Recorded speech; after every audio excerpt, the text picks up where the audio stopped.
Recently, Hobbymaster re-released new versions of their A-1 Skyraider, and I did a video on that.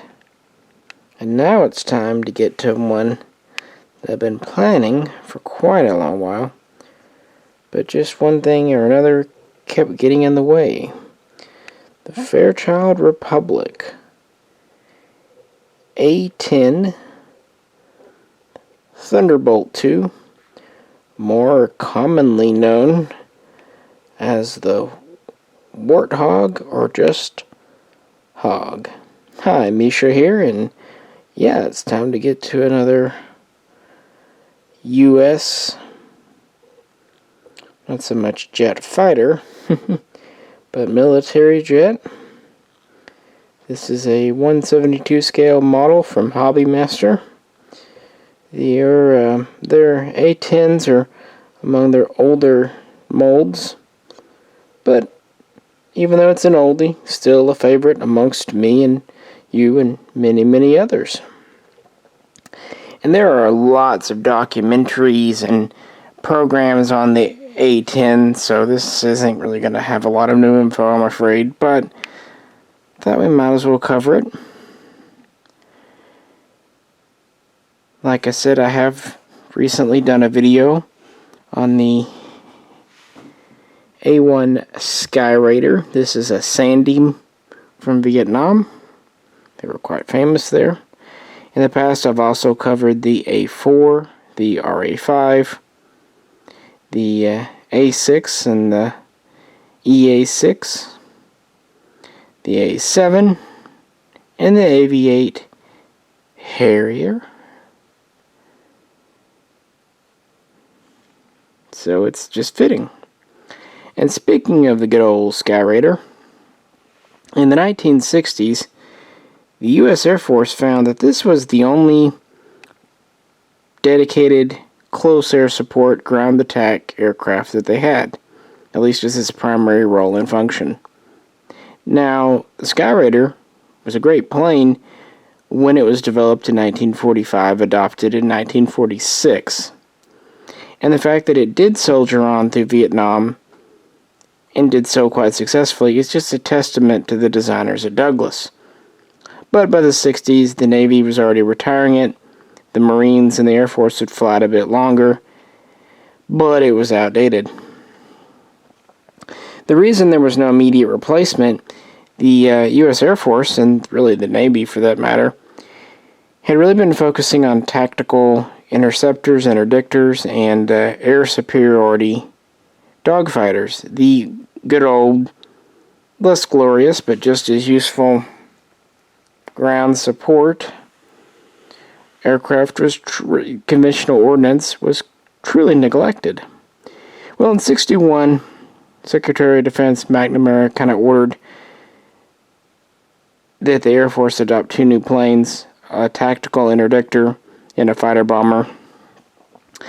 Just to cut it really quick, these would end up being the F-111 Aardvark and the F-4 Phantom. They were still needing a close air support plane and one that could be done on a budget. The F-4, while it was a good plane, it was expensive to buy, as expensive to maintain and repair, and it was not a great close air support. It had pretty poor loiter time, and it didn't perform so hot at lower speeds. It liked to go fast. To be fair, it is a flying brick, so there's that.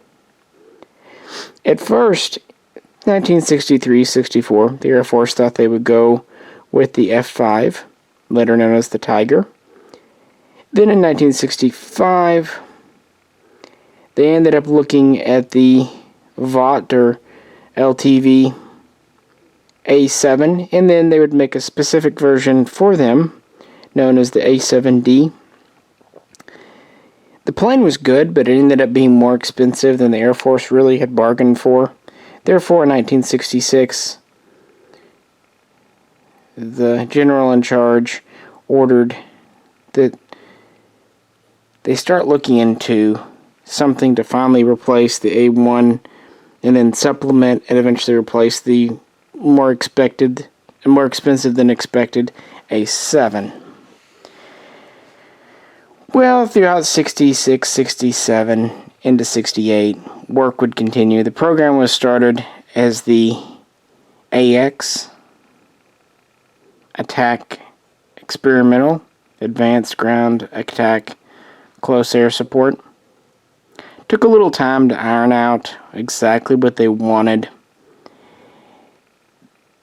They would talk with former A-1 pilots who served in Vietnam, and they were basically told, look, it needs a big gun. It needs to be very survivable. It needs to be able to take a hitting, have good low-speed maneuverability, be able to fly effectively at lower altitudes.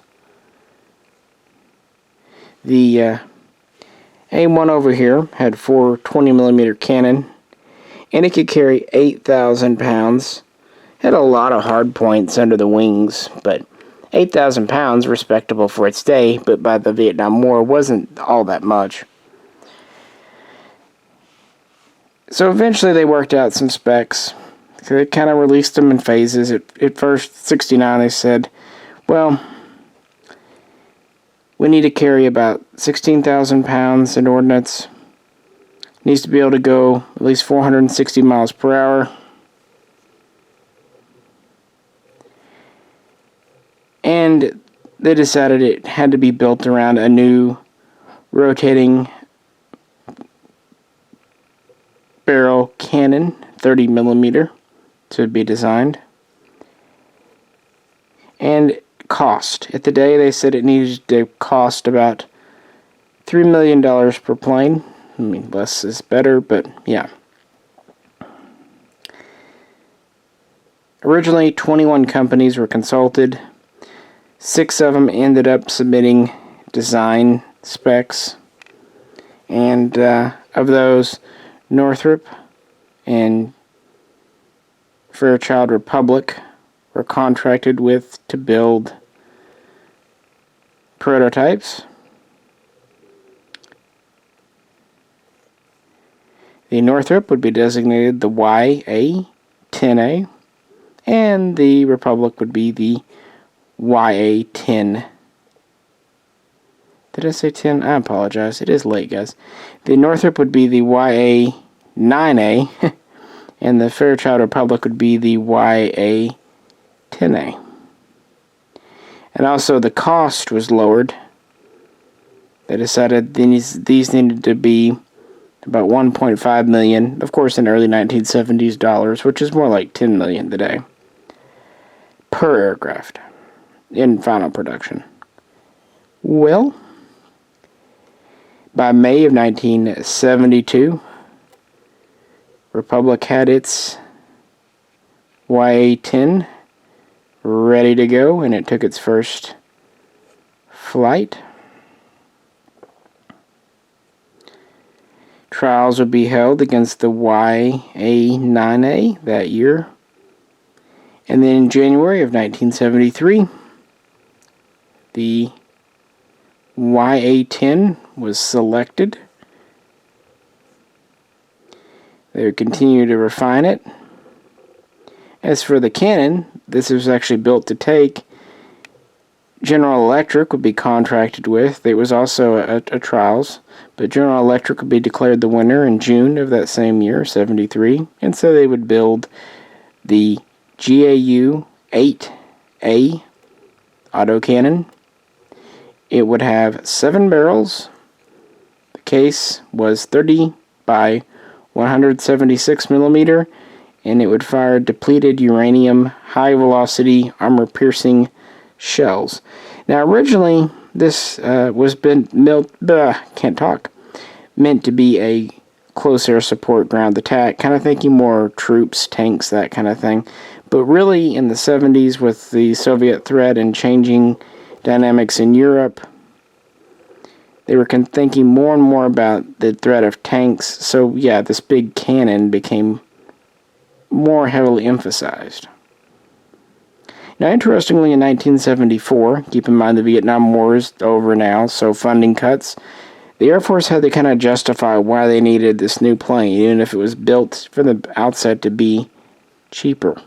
So they did a fly-off, a second fly-off as it were, this time against the Vought A-7D, which was their existing close air support plane, and that was basically to prove that the new A-10 was clearly demonstrably superior. And it was. So, the next year, early on, full rate production was authorized. This was officially designated as the A-10A. Full name was Thunderbolt 2, named after Republic's World War II P-47. But Warthog is a more apt name. In October of 75, the first production model was ready, took a flight, and then these started to be delivered to the Air Force at the end of March 1976 and achieved initial combat readiness, and the first squadron reported full readiness in October of 1977. These would initially be stationed across America, also including Alaska. Then they would be soon stationed overseas, namely England and South Korea. And then they would be transferred from there in the late 70s to forward bases in West Germany to protect against potential invasion using Soviet armor. One of the reasons that the Air Force really wanted to have a new close air support plane, believe it or not, was how successful the Army had been with the, at first, UH-1 Huey, the heavy hog as it were, and later the AH-1 Cobra in Vietnam.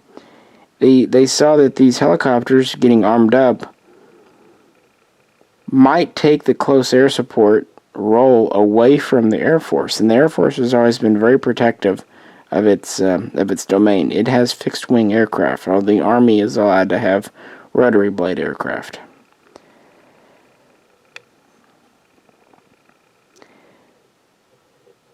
Between 1972, when the prototypes were first made, and 1984, when production was over, including the prototypes and everything, 716 A-10s were built. Aside from the YA-10s, the A-10A was the only production version and model. They never did a two-seater except for one experimental prototype, which would be the A-10B, or excuse me, the YA-10B to be exact. But yeah, it was just the one version. So, what do we have here? Well, as most of you know the specs, but what the hey. It is obviously a straight-wing aircraft with two General Electric engines. Has a wingspan of about 57.5 feet. It's a little slower than they had initially hoped for. Max speed is about 440 miles, with a cruise closer to 350. Max altitude is 45,000 feet. All of those were marked improvements over the older A1s. Whereas the A1 could carry 8,000 pounds in ordnance, the A10 could carry 16,000 pounds. Has a total of 11 hard points, 4 under each wing and 3 under the fuselage.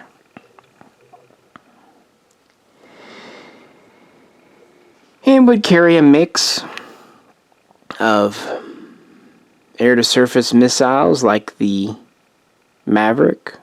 They could carry rockets, dumb bombs. Very soon it could carry laser-guided. That was one of the first things in 1978. It was given a laser targeting system to direct guided bombs. He also carried, or could carry, 2 Sidewinder missiles for self-defense. But the star of the show, of course, was the GA-8 cannon. It could carry up to 1,350 shells. Considering the size, that's impressive. Although a typical combat loading was more like 1,175 shells, just to keep things reasonable.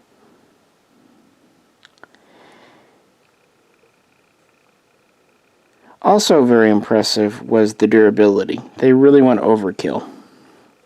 The whole thing is armored, much of it with titanium sheets anywhere from a ½ inch to 1.5 inches. The pilot himself sat in the so-called bathtub, where he was protected all around, plus Kevlar on the inside to keep things shrapnel and whatnot. Of course, the canopy was armor-plated. The skin was rated to take hits up to at least a 23mm cannon shell, and even in some instances up to a 56mm shell. Some instances. And of course, small arms fire too could, bounce off essentially. So they definitely did their due diligence there.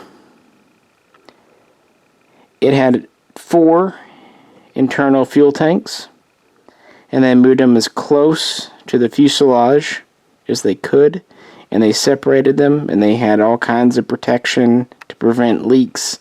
They, of course, were self-sealing, but they went above and beyond to armor plate them. There were all kinds of systems to isolate a damaged tank or dump the fuel if needed. And they even had 2 small reserve tanks, kind of sump tanks there, that could be used, pumped into. They could give it about a 250 mile range just to get out of harm's way. So they really were thinking about that. They took the A-1 pilot's suggestions very serious. It had double redundancy in the hydraulics. Plus, if both hydraulic systems were shot out, it had a mechanical backup on top of those. Tricycle landing gear. And the 2 main gear, as you can see, maybe if I'm pointing the camera halfway right, the wheels, they retract up, but they still stick out. This is an old tactic from back in the old days of carrier planes. So if it needed to make a belly landing, if the gear did not drop down, the tires are there. It would minimize the damage.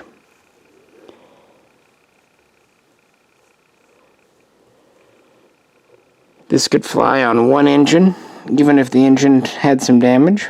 It could fly with half a wing, or even more, torn off. It can fly with one of these tails ripped off. Basically, it can fly in pieces. Maybe not great, but it can do it. It was designed for short takeoff and landing. One of the original requirements was it needed to come off a 4,000 foot or less runway. This was done so it could operate from either damaged and or forward bases. The straight wings really help with that too, getting off the ground. Once on the ground, it was designed to be easy to rearm and refuel. They could even refuel it with the engines still running. They didn't have to shut them down. The parts were made very modular for replacement when damaged. In fact, many parts are not left and right side sensitive. So, for example, the engines, they can go either side. They're symmetrical.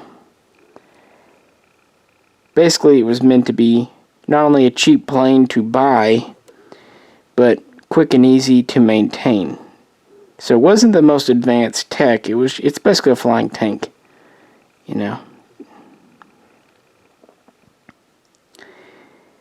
The first combat use was in 1983 during the invasion of Grenada.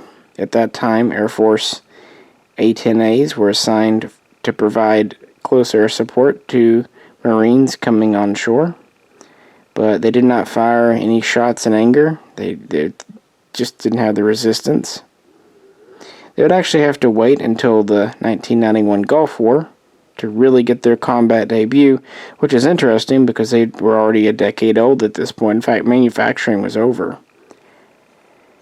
But they did very well in that war. They busted over 900 Iraqi tanks. They took out 1,200 or more Iraqi artillery pieces, and 2,000 or so sundry other small vehicles and support craft. They also shot down 2 Iraqi helicopters, making it the first air-to-air victories for the Warthog. In turn, 4 A-10s were shot down by the Iraqis, all by SAM-fire missiles, and a couple others were damaged enough they didn't make it back to base, but the planes were so shot up that they just wrote them off. So they did get their nose bloodied a little bit, but I mean, considering they destroyed over 4,000 Iraqi vehicles, yeah, losing 6 or 7 aircraft, yeah. From there, they were used in Bosnia-Herzegovina in 1994 and 1995, where they again provided close air support and did ground attack missions. 1999, they returned to the area for Kosovo. They were actually pretty famously used to help support the retrieval of a downed F-117 Nighthawk pilot, which I do have a video on that aircraft. So originally in Kosovo, they flew search and rescue support missions. Later, they would be reassigned for ground attack until they were sent home that summer. You know, funnily enough, before these were used in the first Iraq War, the Air Force had considered replacing the A-10 with a specially set up F-16 for close air support. But really, after its performance in Iraq, Kosovo, so on, it was affirmed.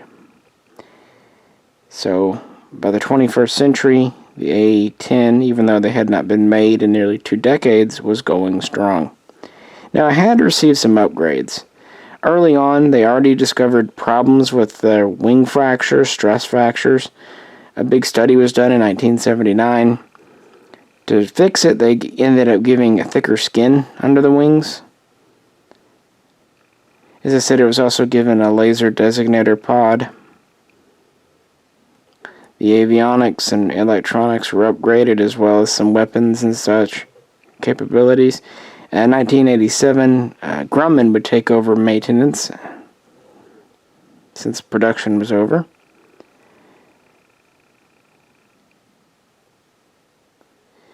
There'd be sundry other upgrades throughout the 1990s, kind of keeping it current and modern. In 1999, Grumman would kind of spearhead the Hog Up for Warthog upgrade program, and really that old wing fracture issue kept popping back up. So much so that by 2001, the Air Force realized it was going to run out of wings just using its current stock. So this was kind of changed from an upgrade to a repair. It's becoming a necessity. So much so that in 2006, Boeing was given a contract to build new wing sets, upgraded, better wing sets for the A-10.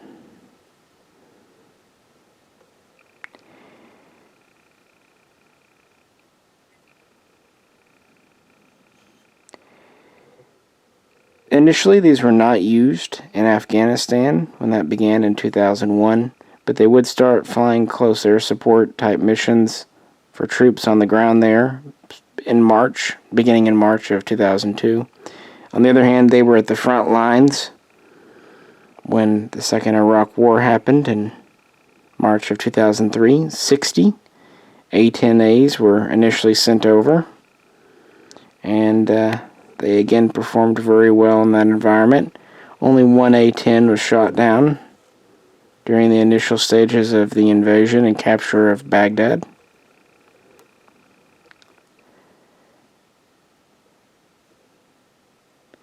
and of course they would continue to be used. By 2005, the Air Force had around 350, 360 A-10As in inventory, still in good flyable condition. So about half of the total production. Thus comes in the A-10C, which this is a model of here. They took all their remaining A-10As and essentially updated them to fire new JDAM, laser-guided type munitions.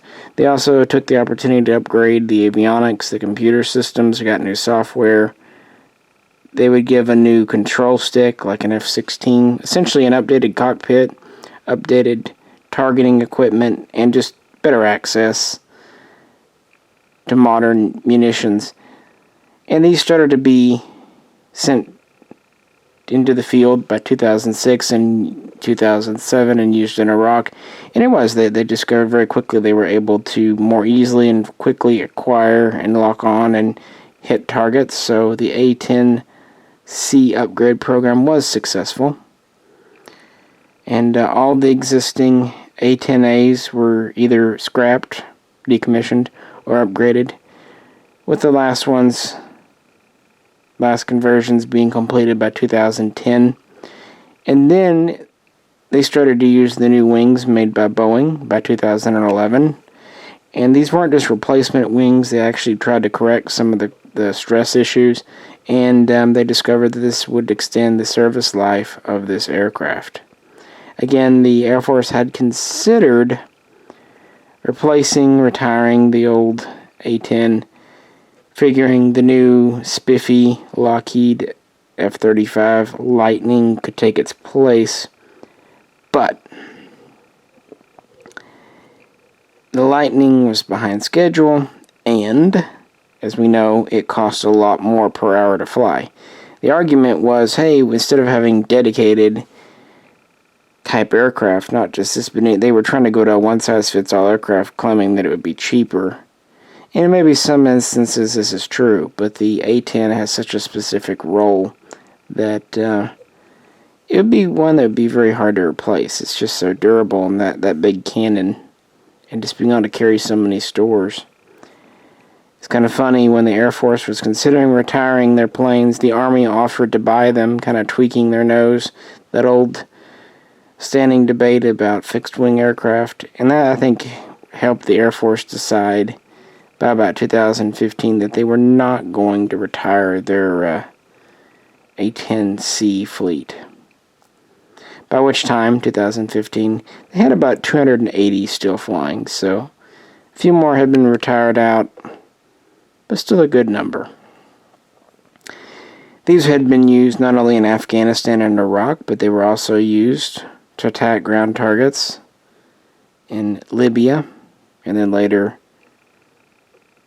they would be attacking ISIL targets in Syria. They would actually be withdrawn from Afghanistan for a few years, but then last year, 2018, a dozen were again stationed at Kandahar to again provide close air support when needed. So they are still there, still very much active. And with the continuing issues and expenses of the F-35, now the Air Force isn't even saying when this is slated for. There's not even a potential retirement date that they've laid down. Boeing indicates that with the new wings and the upgrades that they've received over the years, they should be viable to at least 2040. So they will probably fly for another generation. And a lot of that has to do with the fact that this was never based on cutting-edge tech. That was never the plane's draw. It was important because it was a tank. It could carry a lot of bombs, it had a big-ass cannon, and it could just take a bunch of hits. And since it has been at least modestly modernized with new electronics and avionics, and it has a new helmet targeting system, newer planes can take the different types of pods, like the Lightning pod, which this has. It does its job very well. tanks don't tend to age out as much as aircraft. And they did consider replacing the engines about 20 years ago with more powerful General Electrics, but the money, the cost just wasn't there. So it's still flying on its engines. But again, since it's not an air superiority fighter, it's one of those good enough situations. The U.S. Air Force, along with the Air National Guard and Reserves, has been the only operator of the A-10. These have never been exported to even friendly nations, and the U.S. government, U.S. Air Force, has patently refused more than once to export the Warthog.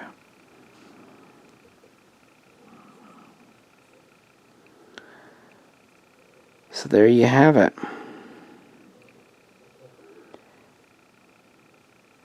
As far as the Hobbymaster model, it's a Warthog.